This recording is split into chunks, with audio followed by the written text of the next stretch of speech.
Look, if I'm frank, and I know my dispensary owning friends would maybe not echo my same feeling. We don't have enough dispensaries in this state. There are not enough there's not enough points of access, and the points of access that we do have oftentimes are ineffectively clustered because of regulation. We still have a lot of areas that have moratoria in them. You reference that there's nearly 500 retail operations. If you go through and look at the number of licenses that have been issued, and you look at how many of those licenses are actually viable, how many of them at this point in the year through, say, July of 2019, how many throughout the course of 2019 have generated $60,000 or more? If you're not doing $10,000 a month on a cannabis operation at retail level, obviously you're going backwards. Most of those are going to be either A, license holder locations where maybe I was assigned a license in the, say for instance, the city of Federal Way that's under moratoria. I still had to activate my license in Federal Way even though I can't legally open my business. So we have licenses that are opened out there that cannot be functional where they're at. So we don't even have 500 points of access. Now you contrast that with what the state did when the state was looking at rolling the medical program in to the recreational program. They estimated there were more than 2,000 access points.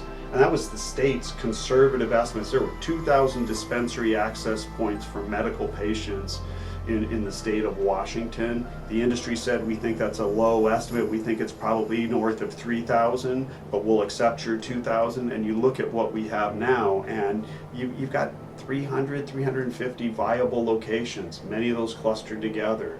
You go up to North Seattle here, you go just north of Linwood, there's 7 dispensaries, I think, within a 1.5 mile strip on 99 there. How is that effectively serving the medical cannabis patient or providing access?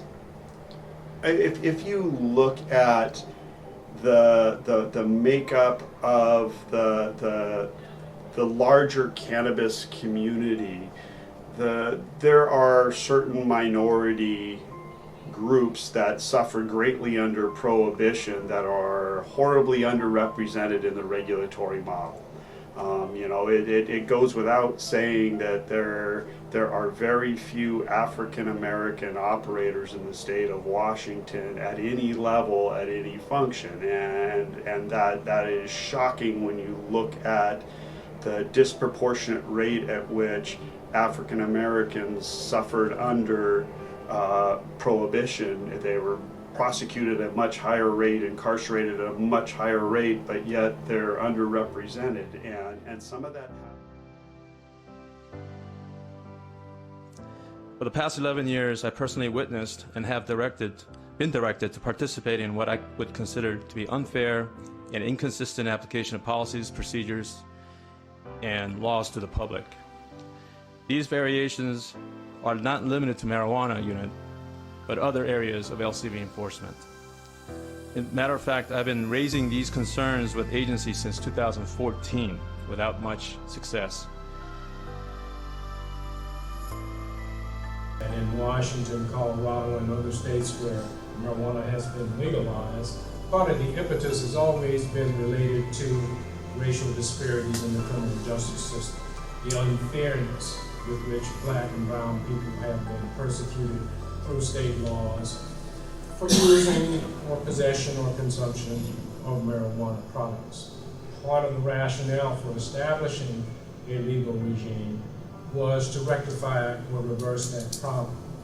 But unfortunately, that has not been a priority here in Washington. We want to be on the must-do list. Right. So that's the challenge here. We think if you want to have the healthiest cannabis industry in the country, you've got to know what that takes. And that has to include empowerment of the very communities who have been oppressed by this. I hate to go too far, but that's my nature. I mean, you gotta understand you have oppressed the very communities you've spouted the line that you intend to serve. So in our culture, we want our children to have things. We want to pass down things to our children. So we don't want to be left out. or got locked up for it. They had the way for being locked up for it. These are facts. Percentages speak for themselves. Now at least let us sit at the table or even lead the way for having stores for injustice that has been done for a long time.